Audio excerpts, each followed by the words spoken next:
Welcome to the Successful Nonprofits Podcast. I'm your host, Dolph Goldenberg.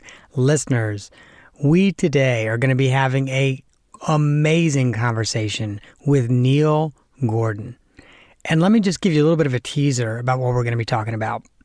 If you're an executive director, a program manager, or maybe a board member, you've undoubtedly had the experience where you need to present in front of a group. Whether that is an association or that is a Rotary Club and you're presenting about your organization, we have all been there. And we've also all been there where we realize about 5 minutes into the presentation that we have lost almost every single person in the crowd. Like they're checking their phones or they're just checking out. Like you can literally tell they're checking out.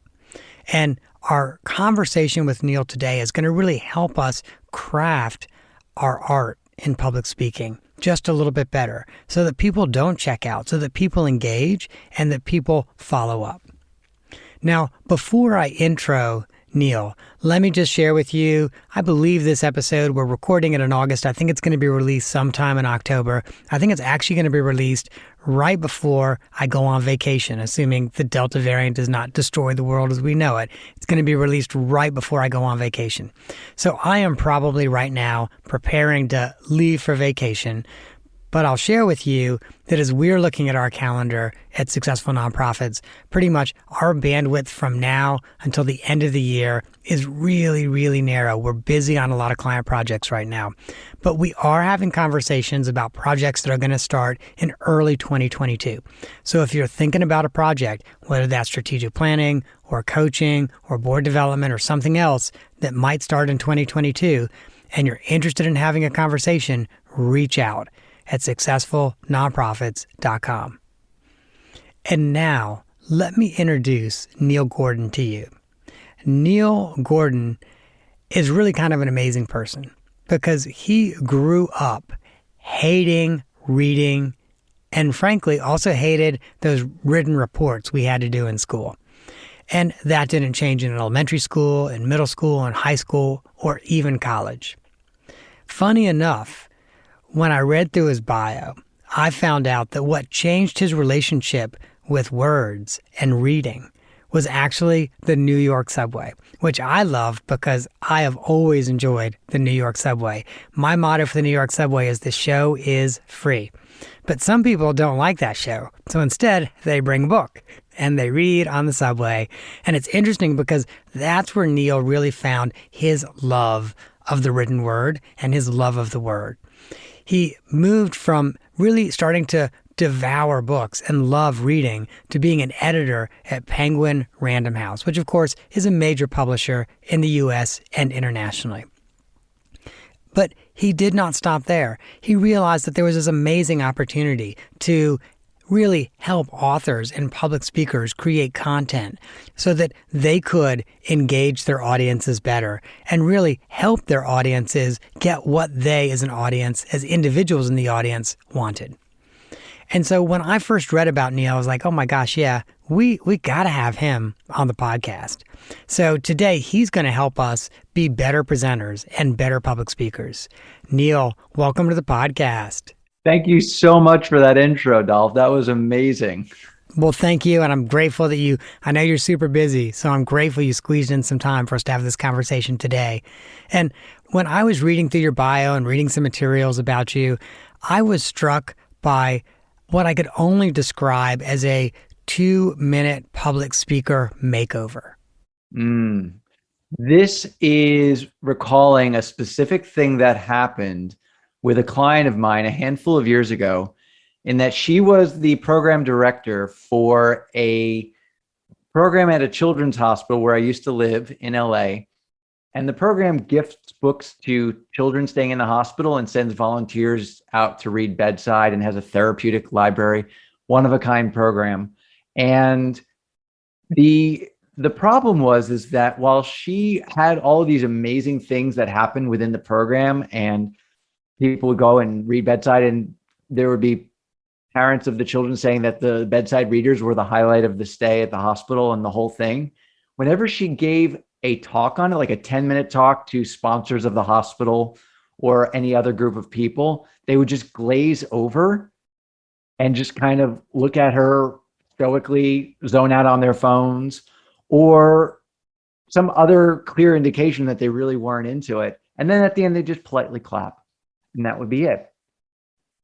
So I volunteered for that program for some time, and when I still lived in LA, and I went in for my shift one day, and she was very visibly flustered. And I found out from someone else that she had one of these talks to give. So I just went up to her and I said, "Hey, would you like to work out what you're going to say today?"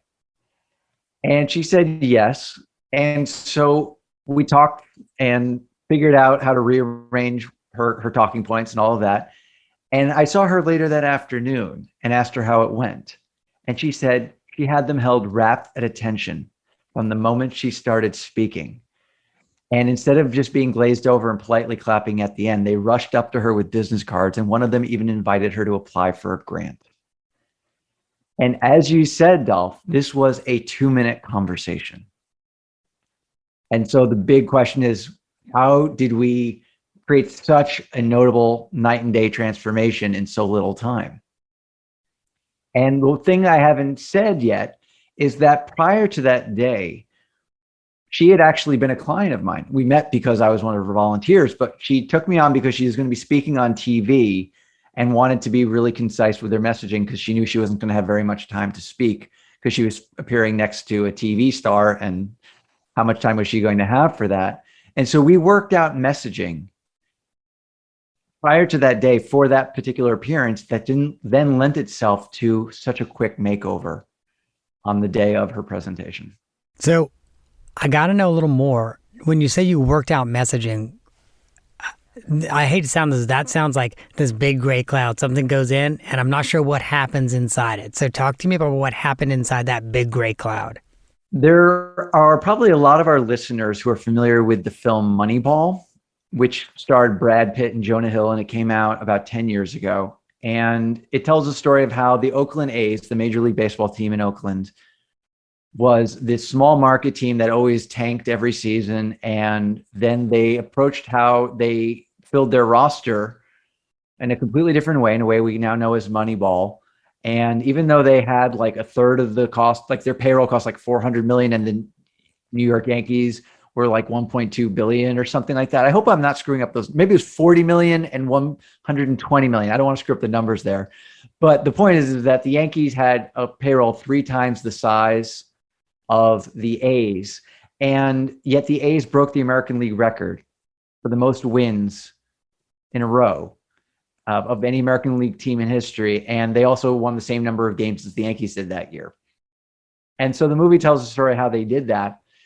But before Brad Pitt's character embraces the concept of Moneyball, Jonah Hill is based on a fictional character, is pitching him this concept in a parking garage at the building where they both were at. And Jonah says that there is an epidemic failure in how most baseball teams are running their teams and trying to win the game. And what he says is that they're mostly just buying players, finding the best players, the highest salaries, and have the most home runs and the highest batting average and all of that. That they think they need to do is buy players, but what they need to buy is wins. And the way you buy those wins is through runs. And so runs becomes the thing that you go after. If you get on base and you score runs, that's what makes you a valuable player. And that's how they won all those games and broke the record for the most consecutive wins. And it's apparently that concept is also attributed to how the Red Sox, the Boston Red Sox, broke the curse of the Bambino several years later. The point isn't to talk about Moneyball. The point is to talk about how Jonah pitched the concept to Brad. This is a very sophisticated economic type concept. There's a lot of moving parts to it. But what Jonah did in that parking garage was distill the entire thing down to a single concept, and more precisely, something we could turn into a simple sentence. And that this is paraphrasing what was implied by the conversation, but the way I would turn that into a single sentence is the key to winning at baseball is not to buy players, but to buy runs. And that is an essential idea. And to circle back to the gray cloud you addressed just now, Dolph, that is at the heart of the messages that I help my people to formulate. And in the specific context of nonprofit work, what my client did that day, and the reason why we were able to do this in 2 minutes is because I knew what her sentence was prior to that day. That's all I really knew.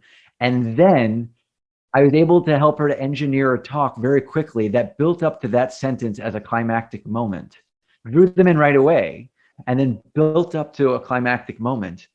And because that sentence landed the way it did, it led to this sense that they got the program and what was at its heart and core, and that it was, more significantly, that it was possible. And if they supported this program, then they could have an impact like the program is meant to have. And the sentence very simply is even simpler than the Moneyball example. We just distilled it down to the simple sentence that literacy can heal. That's what we had figured out prior to that day. And by building up to that one climactic idea, she was able to land the idea.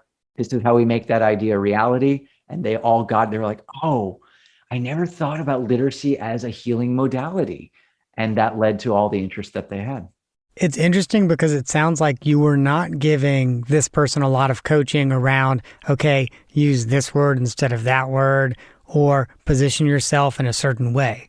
Right. The reason I can break down the 2 minutes, basically, I just asked her, are you willing to take a risk with this talk? And she said, yes.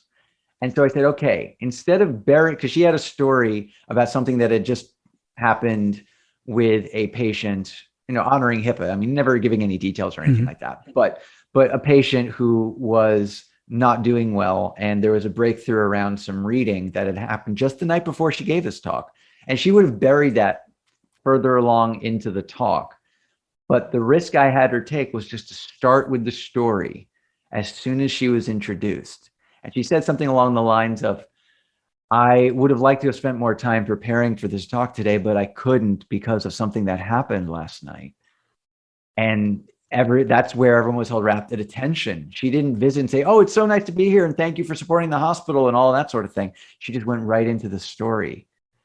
And even a little bit of vulnerability about her lack of preparation and stuff. I mean, this is all very real, and it was right off the gates. And so what I said was, all right, just start with the story. Don't start with describing the program or anything like that. And then identify the larger problem that patients and families of patients come to and are confronted by being at the hospital, and talk about the other things that can happen and typically happen, but then start describing what you do in the program, and then lead to the big idea. And the reason why the program exists is because literacy can heal. And then provide some statistics about the number of books you give and all the information you usually start with. Just leave that at the end so that they get all the stats and all of that. And then finish it up with just a simple, this is what we do. And thank you for sharing. And please let me know if there's anything I can tell you about some of the other aspects of the program or something like whatever it was. I'm glossing over a lot of it, but that basically is what the 2 minutes was. And she got it and she did it. And that's the results she got. Neil, I got to relate this real quick to my own life and really relate it to the podcast. So we are going on, I don't know the exact episode number this will be. We're somewhere between 225 and 250 episodes. Wow. And it has taken me a long time to learn that lesson. Like, hey, let's lead with a story because it's more engaging. But I'll also share with you, it's interesting because what I now try to do when I ask the first question, I try to make it a question that leads into a story because the story is much more engaging. Every now and then, and no offense to the academicians out there, but this is often the academicians or the people who work at a think tank or something like that, where I'll ask a question that would normally prompt a story. And instead, we get right down to, well, there's 12 reasons why. And it's everything I can do to just be like, please, no, don't start this way. I've actually restarted them sometimes. And I'll also share with you the ones that we can't like break out of that mold of, okay, I'm going to start with data, are often the ones that we just end up not running with because, it just, what we don't want to do is frankly create podcasts that bore people and they listen to a minute and a half or 2 minutes and they turn it off. By the way, listeners, if you're still listening, we're at about 15 minutes. So congratulations, we did that with you. Um, but it's interesting because like it probably took me 50 or 70 or maybe even 100 episodes before I realized, oh yeah, this is something we've really got to focus on, which is the story, because we remember those stories. Right. That's right. I mean, when I think about my entire public school education and how so much of it just becomes kind of like lost in the ether somewhere. And then I think about the specific moments of my teachers lecturing that I still remember. It's the stories they told, and it just stays with you. There's so many different synapses firing all at once to hear a story. And so it just finds its home in our memory. Yeah. Yeah. So obviously start with that story. How do people make sure, this is going to be a weird question, but how do people make sure they have a powerful story that connects to other people? It's not actually a weird question at all to me, Dolph, because this is one of the things I get pretty frustrated with people who evangelize the power of storytelling. I mean, I've seen probably going on 10 or a dozen presentations on the power of storytelling. And you want to know what the recurring theme of all of them is other than storytelling? Yes, I do. Yeah, they don't tell a story in their presentation. And I just don't understand how that happens. Or at least I didn't. And what I think the reason is that it's actually kind of hard to mine out stories that really are going to land, that really are going to have an impact. And whether it's in the nonprofit space or in any other context where we're telling a true story about our lives, there's one ingredient that makes a story as compelling and as valuable as it is. And why not? I'm gonna teach this concept with another story because I want to practice what I'm preaching here, right? And so when I was in fourth grade, my class did a production of The Jungle Book based on the Disney cartoon. And I played King Louie the orangutan, and I had a big song and dance number. And I was a real ham, and I was really into it. And I put all his energy into my role. But the first time I wore a costume was in the first performance, where we performed in front of half the elementary school. And so I was wearing, I won't go into everything I wore, but I was wearing brown tights as part of my costume, and I was wearing big furry gorilla slippers. And so my role is just to dance around and kick my legs all over the place and stuff. And I started to do that in the middle of the performance, and the left slipper fell off my foot and landed in the pit between the stage and the audience. And then I had the fourth grade equivalent of an oh crap moment. I'm pretty sure that wasn't what I said because I was 10, but a split second later, I don't even know what possessed me to do it. I just reared my right foot back and hurled the other slipper off my foot, and it sailed halfway across the auditorium, and everyone went berserk. And we would get letters from kindergartners and first graders in the days that followed, like on construction paper with drawings and stuff. And many of them wrote about how much they loved how the lion, and they didn't know I was an ape, but they loved how the lion kicked off his slippers.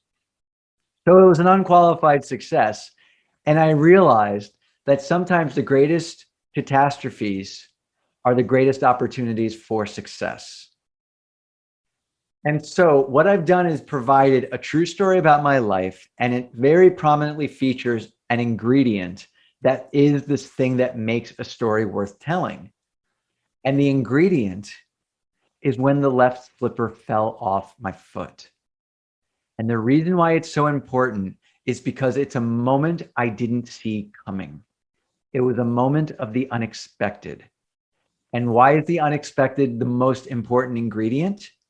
Because what did I have to do immediately after? I kicked the other slipper off. I had to adapt. And the adaptation is where I learned the lesson that the greatest catastrophes are the greatest opportunities for success.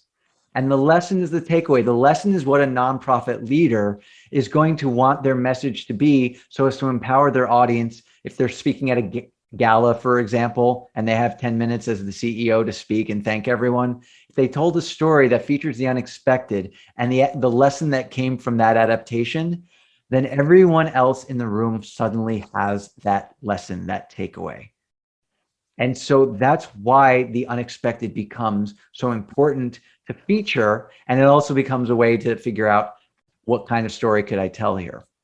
Neil, let me share with you why I love that so much.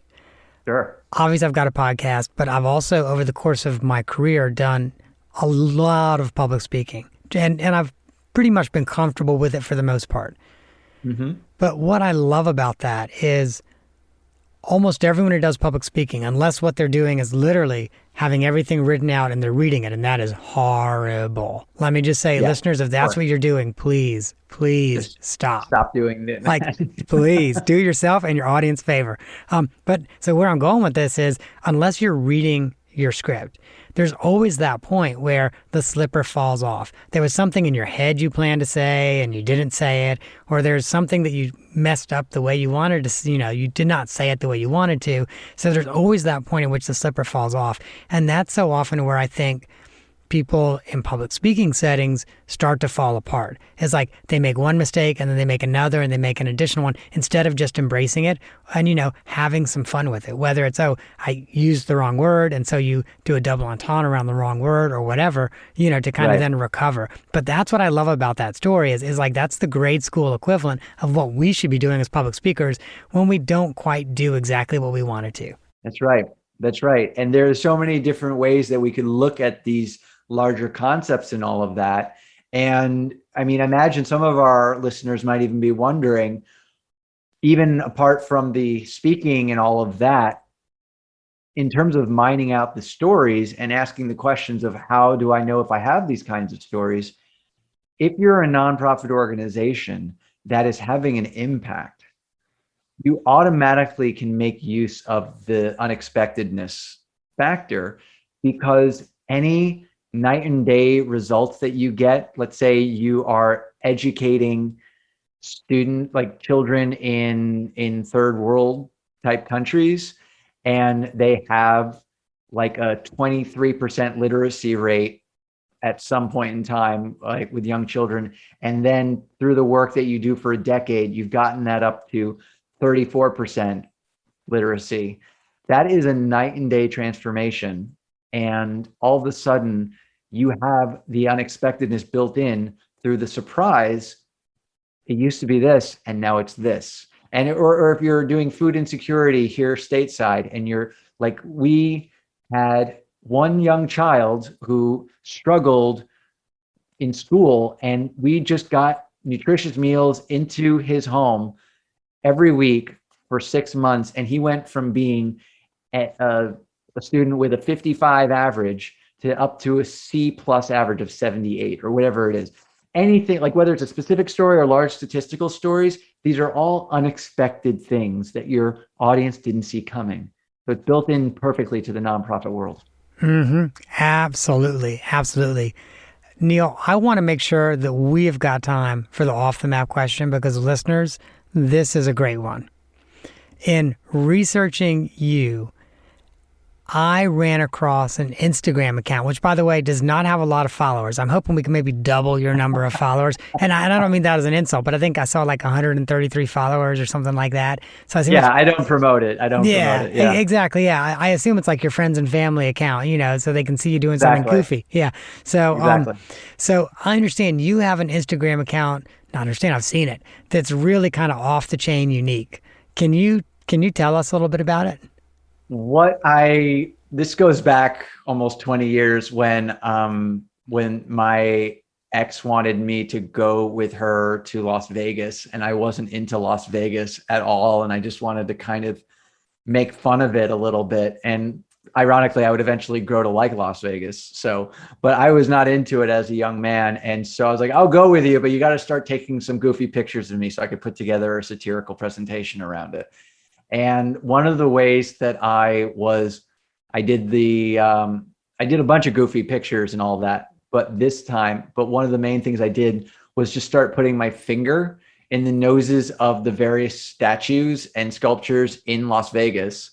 And what I found was just that was, to me, the most hilarious thing to do, because we take, and especially in the age of social media, which wasn't happening back then, but now social media, like people taking pictures of their food and all the selfies and the banality. To me, I'm being pretty critical of it, honestly, because I do think it's pretty banal overall.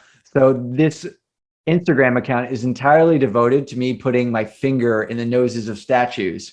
And there are 4 rules. Rule number 1, inanimate noses only. You can't put it in the nose of some alive person.